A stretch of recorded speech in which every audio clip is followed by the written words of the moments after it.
All right, Panther fans. So as you can see by Stu's grin, mile wide grin. We got happy faces today. We got victory cigars, and that almost didn't turn out the way it definitely should have turned out, right? Yeah, that's right. We should have been down 3-0 after the first period. Yeah, yeah, yeah. Besides the fact that we weren't playing good, I mean, Edmonton threw the kitchen sink at us, and we had puck luck, and then of course we had Bob playing out of his mind. Yeah, actually, and I forgot to mention this at the beginning of the video. So if you think Bobrovsky had a good game last night, go ahead and smash that like button. How about that? we've been trying to work the like button reminder into the beginning of this video since day one. What was this, game 38, game 39? We finally got it in. Yeah, definitely hit the like button. I appreciate that. Still, so does Stu. Yeah, look, easily, and let's be honest. Let's be honest. You know me, I'm always going to play devil's advocate. He got a 40 save shutout. Can't not take anything away from him. But how many pucks just slid by the outside? I mean, at least 6. Yeah, I mean, we had some love last night. Let's just put it that way. We had some love. He made a 3 that I counted where he made the great save, but the puck was just lying there. Yeah, yeah. And I don't even remember the line. One time Ekblad, swatted it away. There was at least 3 times. Yeah. With if one of the Oilers was on top of things, right. Rebound in. But that's the way the hockey gods work. I mean, yeah, I know that's the way it goes, man. They were on our side last night. I mean, boy, Edmonton. Yeah, 2-10-1, I think, was their record coming into the game. I mean, it just boggles my mind, how bad they're playing. But it just goes to show you that you can have a Connor McDavid and a Leon Draisaitl, but if you don't have the rest of the team, that's why right. Billy has been emphasizing the team concept, and right. I've been watching a lot of videos on YouTube, hockey podcasts where they're talking about the Panthers, and the recurring theme is that they're just loaded from, right. We're loaded from top to bottom. One graphic that was put up on the NHL Network was the 3 stars of the game, or whatever they call it, outperformers. So Barkov, Verhaeghe, and Duclair all scored their 17th goal last night. Oh, wow. That's right. Yeah. We have 5 guys that have 15 goals or more, and 9 guys that have 10 goals or more. We have 5 guys with 15 goals or more. 5. Yeah. That means Barkov. Barkov. Yeah, Barkov. Duclair. Verhaeghe. Huberdeau, and Bennett, I think. And Bennett. We'd have to check on that, but that would be. I mean, it doesn't sound wrong. Let's put it that way. But that's 5 guys on a pace for 30 goals or more. But it happens. You get 6 to 9 goals per night. Exactly. So the one thing I saw last night, I want to get your thoughts on.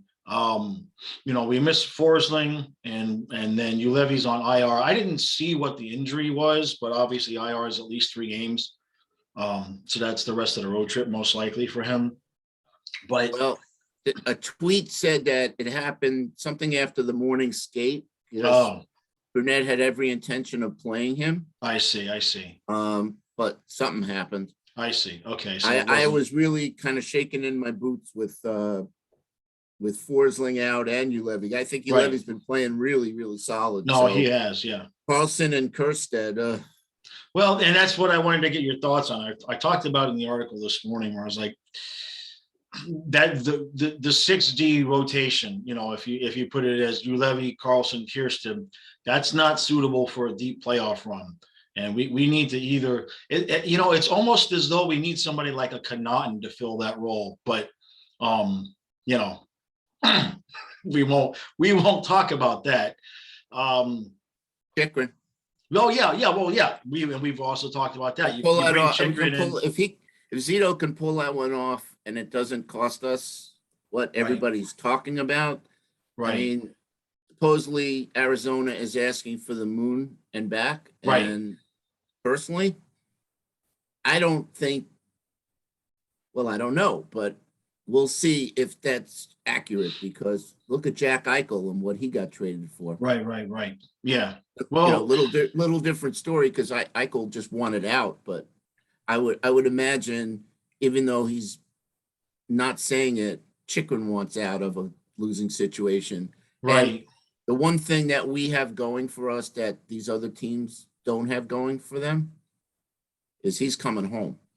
right. Yeah. No, So that's again, true. the opportunity to play, play from home is every kid's dream. When Right, I right, mentioned it in right. the last podcast or so with the Tavares thing with Yeah, going yeah, back to yeah. Toronto. So if there's a way to get it done, Zito's gonna get it done. I Yeah. put out what I thought would be nice nice assets, as Right. far as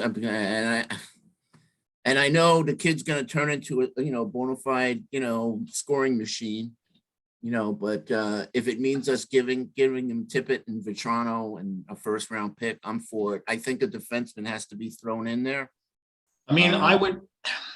I mean, I think we'd be okay with for Toronto Tippett in the first, but I mean, do you really think Arizona wants for Toronto? I mean, you know, he is what he why is. not? I mean, the guy can score goals. Right. Yeah. I mean, when he's on, I don't know. I'm afraid that wouldn't be enough. You know what I mean? And then Okay, and that makes me worried. What else would we have to give up? Because you don't want to but destroy the thing that makes the team great, which is the depth. You know what I I don't mean? think I don't think Zito's going to do anything Yeah. stupid. Right. I don't think he's going to do anything desperate. If he can make the trade, he makes the trade, and if he can't make the trade, then we go with who we have. I think. I Which think. I've told you. Yeah. It's a I it's an just. and/or. I don't know. Yeah. No, I On know. the one hand, I'm saying we can win the cup with what we have, and on the other Right. hand, I guess in the back of my mind, It would be nice to maybe have we're a one little more. short of having the defense to win the cup. Well, yeah, and in terms of playoff, if you're going to win 4 series, maybe average that's 20, 25 games. Um, Guys are going to get hurt. Guys maybe still dealing with COVID at that point. And I would just feel better if we had that one more guy on defense because after you levy at 6D, or a 6D, I'm good with that. But then after that, it drops off a cliff. And Just remember, even if we get Chikrin, because I don't really want to think about anybody else at this point. right, right, He's going to play with Montour on the third pairing. right. I don't see that. I don't see Zito breaking. I don't see Burnett breaking up Ekblad and Uyghur and No, certainly not Forsey and Ekblad Gudas. We Uyghur. know is a solid pair. So Right. I don't know. Let's just see what happens. I Yeah. mean, Yeah. like I said, we're still 2 months away from the deadline. Right. Right. And they I don't have the graphic up, but somebody on the Discord yesterday let me know about the 4 games that they rescheduled for February. I believe the dates are like the 18th, 20th, 22nd, 24th, something like that. I think it's I like, know there's a 16th in there. is it the six? So maybe it's the 16, 18, 20, Carolina, I think, is 22. the 16th. Okay. Yeah. So It's like we play four games like every other night and then that's it. So that'll be that's actually not bad. That's a nice little break, but at the same time, we keep playing some games. Hopefully those work out. But last night, like you said about Tippett, I said it in the article. Tippett was going to score last night, whether he had to pick up that damn puck and run it across like it was a football. And he was like, "I am scoring a goal tonight. I don't care what happens." You didn't see him passing last night, man. Every time he got the puck, and when he hit that post, I almost fell off the couch, man. You just like, what did this kid have to do? He's earned a goal. At that point, the kid had earned a goal. I mean, you could hear the ping, Yeah. all the way, to your living room. Yep. Hey, I'm happy he scored. Did it, did the goal mean anything? No, but just for his confidence. I mean, Right. we know he can score. He Yeah. just has to shoot. And last night, Right. you're right. He wasn't Yeah. looking to pass. He was Right. looking to shoot. Right. Right. But Right. Which, on yeah. that shot that hit the post, man, just imagine, hockey's a game of inches. Yeah. 2 inches to the right, and that's a bar down top corner, perfect Yep. shot. Yep. Yep. So, So I was but I'm happy for him because, I mean, he even went down to the AHL and had 4 assists and still couldn't get a goal in the AHL. So, yeah, you well, know, maybe I'm yeah, hoping maybe now that he's broken the yeah. slump, maybe Right. Right. good things Right. will happen. Right. I'm happy, it, let's just address the Vetrano. Yeah. Sure. I'm really happy that he got benched. Right. He should be benched. He should have been benched in the third, but obviously with Hornquist being injured, like Yeah. he said to me the other day, he was, Burnett was forced to play him, but Right. Frankie's deserved a seat in the press box. Yeah. There's no way that Vetrano should be in and Mammon should be out. No. Or Marchman. No. No. No, the roster that we have now it should be the roster. Right. Yeah. Now, obviously, when Hornquist comes back and eventually Achari comes back, we're going to have to see, Right. again, Well, how the puzzle pieces fit. But I have a feeling Billy hit on this. I have a feeling they'll just rotate Achari and maybe on nights at that winger spot on the third line.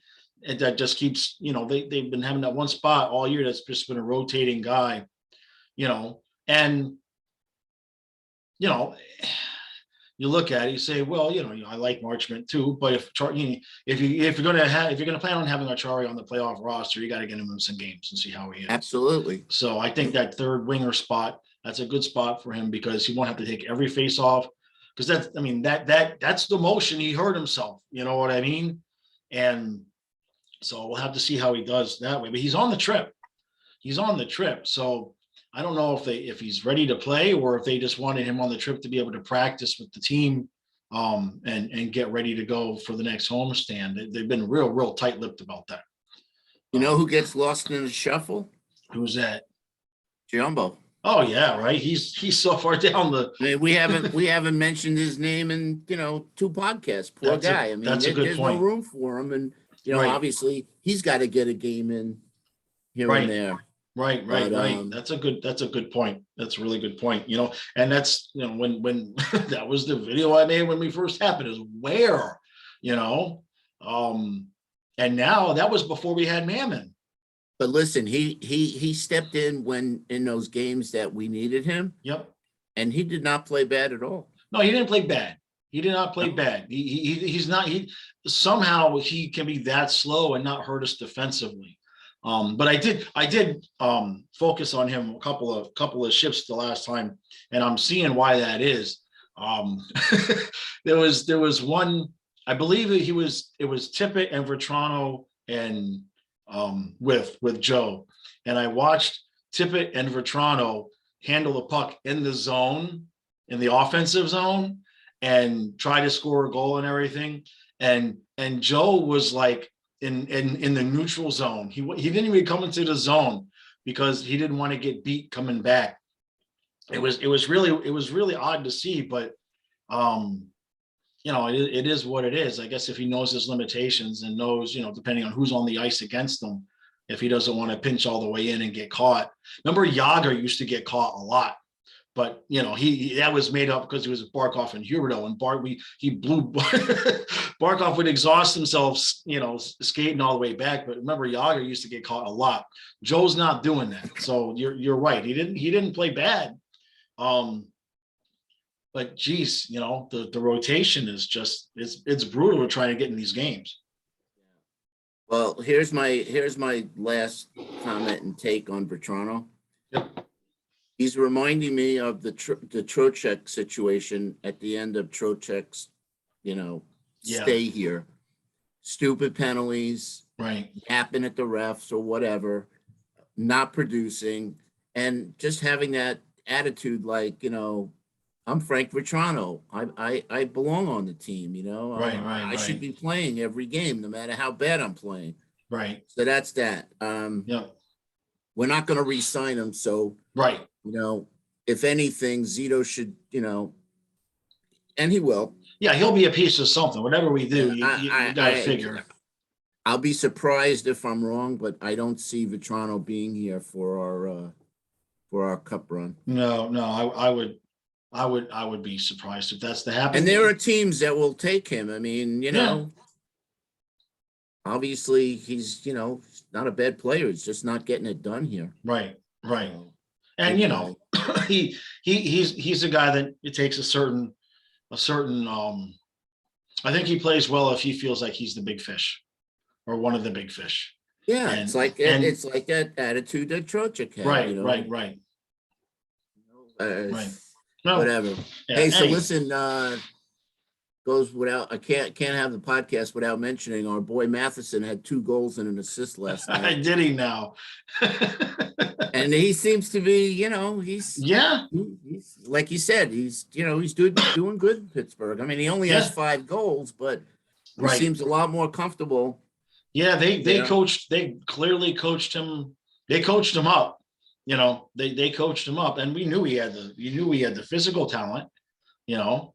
I actually saw him box a guy out in the crease and on one of the replays. I was like, what? Is that the same guy? Is that the same guy? Well, on that note, as long as we're talking about former Panthers, I did a segment for a friend of mine, another YouTube channel, a couple minutes on Keith Yandel, because Yandel's getting ready to get the Ironman streak. And I was just doing a little bit of research. What do you have? What do you have? Like 3 more games? Tuesday is the game that he breaks the record. Whenever that is. Yeah, they should definitely televise that. But the couple of things I saw was that the Philadelphia fans, especially on social media, giving him a hard time. It's like he's crawling to the finish line for this Ironman streak. And then I found, I don't know if you saw it, I put it on Twitter, but I found this quote from Tom Rowe when we got Yandel, because I wanted to be sure when we got him, and I just fell out of my chair laughing. It's like the fact that we're getting Keith Yandel shows we're going to win now. We're ready to win now, and I'm just like, oh man, talk about cold takes. Yeah. Listen, we've gotten so far off topic. We're not even recapping the game last night. Was there a game last night? So, you know, all I can say is it's just amazing when Barkov scored the 3rd goal. That was basically the you know, that was the dagger in the heart for him. Yeah, they stopped skating after that. You could see they stopped playing after that, and it was just kind of an innocent, you know, just a quick risher. I think, you know, the goalie was screened on. I think he kind of missed it, to be honest. He should have had it. And I mentioned this to you, 6'7", right? That there's no way a guy that tall should be playing goal. Crazy.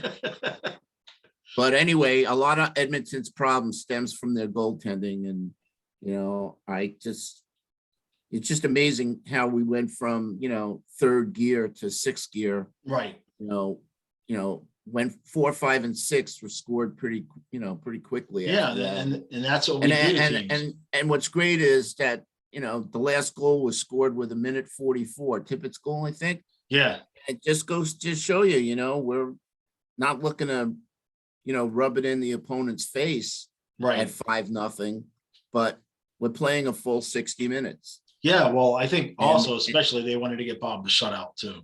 Right. And it doesn't matter whether we're up, you know, 1-0, 4-0. It just doesn't matter. I like that. Yeah. And I also like that we have the killer instinct, which we've never had. No. We show no mercy. We don't care how bad we make the other team look. Yeah. And we made you know, at the end of the day, 6-0 is the box score. Right. But the score could have been we know the score could have been a lot different had it not been for Bob. And I'm just like super happy that he finally got a shutout, because he's deserved the shutout in at least 3 or 4 games where we made a mistake in the 3rd period or whatever. And it cost him his shutout. And, you know, he would never admit it or say it or whatever, but I would I would think on some of those Well, goals that could have been avoided, he was probably pissed that somebody, missed an right, assignment or let him down and right. blah, Well, you blah, can't blah. win a Vesna if you don't have a few shutouts. You know what I mean? You got to get that goals against under 2 really right now, or close to it. But yeah, no, he absolutely kept us in the game. And the thing I'm happy about with last night is we proved to ourselves, the players proved that they don't need the home crowd to turn that energy on and to start scoring 2 and 3 and 4 goals really quick. Because I think they may have, kind of had themselves psyched out because they know they've been feeding off of that home energy, which is fine and true. But they had to prove to themselves that they could take a game like last night and be like, screw this, and turn it on, and boom, 6-0. And now that they know they can do that, I think that we still need to find out if they're, how they're going to play, like last night or the other night before against Calgary, against, teams that are going to, clog us up and beat us up pretty good. That's still in question. But at least now we know, we're capable of doing on the road what we do at home. Well, Edmonton, they have a run and gun, game plan, whatever. They didn't do what Calgary did. They tried to Right. go at us, Yeah. with speed, and obviously, our defense was up to the task. McDavid and Draisaitl were not on the score sheet last night. No. And that's huge. Anytime you can keep Connor McDavid off the score sheet, that kid is just phenomenal. Yep. He's he's the road runner. I call him the road Yeah. runner. Yeah. He just takes it up a notch. What he does as fast as he does is incredible. But The other thing is, overall, right now, if we come out tonight from the opening whistle and just where we left off last night, the strong starts and the strong first periods, it's going to dictate the rest of the game. And the other thing we need to do is we need to get a coach in there to give these kids sliding lessons, because Trocheck, Ekblad, and then damn it if Duke didn't try to scare us with a separated shoulder yesterday. He just braced himself with that shoulder, and then when he got up and he went to when he went to the locker room, he had his head down. I don't know if you saw it. Yeah, I thought for sure he was hurt. Yeah. And then next thing you know, they say he's back on the bench. It's like, okay, maybe he went back there. He said, "To hell with this, give me the shot." Then, then we hear tomorrow that he's out for a few games. That does happen. But these guys were sliding down, man. Could we seriously? We need to get a baseball player in there, teach these guys how to slide properly and protect themselves, because that's got to stop, man. It's scary. My heart can't take that. So when he got up hurt, that's a huge key component. That's one of the offensive guys that drives that. Martin, because Brunette would do not Marchman. He's going to put Marchman up there on top if Duke goes down, not on top, but on that other line. I don't know. We can't lose Duclair. Nope. No, we can't lose anybody. We can't lose any of our key components. Again, not losing the player is one thing, but what it does to the lines and the line combos and whatnot, right, and screws everything up. That's another big factor. Right. Well, we can lose guys in the bottom 6 because we have so many replaceable parts there. I mean, like last night, if Hornquist goes down and you bring somebody up, and we love Hornquist, but nothing's going to hurt us. But for somebody like a Bennett or a Duclair, we were noticing it when Bennett was gone, because those guys drive the bus. Yeah, the big thing for me was not having Forsling. Yeah. Well, at least I tweeted it last night, and you know how I feel. I still say he is our most consistent, solid defenseman. Right. As far as his defensive play. And then, obviously what he brings offensively. I mean, he creates a lot of plays on the rush. I think they said he's got 18 assists, but before he had the first goal, just losing him, makes me very apprehensive. Right. Yeah, no, I know. I was a little bit concerned about that because, then you had to move Carlson up. But like I said last night, Carlson was invisible last night. So, okay, that's good. If you're when you pitch a shutout, most of your defensemen are going to be invisible. Like But you could see both him and Kierstead were very hesitant's not the word. They didn't have that swagger, confidence, right when they got the puck or what to do with it and whatnot. It's still, right. every You got to time figure. the puck came near those guys, I was like, oh boy, Yeah. don't make a mistake. And that's what they're thinking, right? Their one job tonight was just don't screw this up, Exactly. So, and they didn't. So they did their job. So, all right. Huberdeau, I think, got 2 assists last night, didn't he? Who's that? Huberdeau, I think, got 2 assists last night. Yeah, I know he at least had the one. It's possible he had another assist on the. I think he had an assist on the Duclair goal, so that puts him 1 point behind Ovechkin. Right. Yeah. That's going to be a tough battle. But I knew it before the season. I said either Huberdeau or Bennett's going to get 100 points, and Huberdeau's going to make me right. That's for sure. And Bennett's not too far behind, but he missed those games, so we just got to keep everybody. Listen, don't forget Barkov, and Barkov missed so many games, and he still has 17 goals. I know. Yeah, and Randy mentioned it on the broadcast last night about how if you ask 9 out of 10 Florida Panther fans, they're fine with Barkov staying home and getting rest and not going to the All-Star game. Absolutely. That's why I was so relieved when they canceled the Olympics. Yeah. We just don't need any of that. Now, instead of worrying about that, we have a month where they only play a few games, and we see what happened last time this team got fresh legs. We came out and whooped everybody in sight. So good to see. All right, bud, you got anything else? No. Yep. Okay. Just, it's nice to be seeing. I mean, every night on the NHL Network, the Panther game is the first one they show the highlights of. Yep. And like I said, if you go searching on YouTube, you're going to see so many videos of, channels like ours where guys are talking about the Panthers. Mm-hmm. I watched 2 this morning. They were Canadian podcasts, and these guys were like amazed. They were like, the cup is definitely going through Florida. And can you believe, when they mentioned how many guys have goals? That's why I brought it up. How many guys have goals, 15 or more and 10 or more. And they mentioned the defense, and they mentioned, the goaltending, and everybody's talking that this team is built to win the cup. Yeah, no, there's no doubt, man. No doubt. Going to be curious, to see what happens after the trade deadline and see where we end up. And, well, knowing Zito, what he's done every trade deadline and every offseason, usually the first reaction is what, how, who, what, like, remember last year when everybody was up in arms because we gave up 2 2s for Bennett?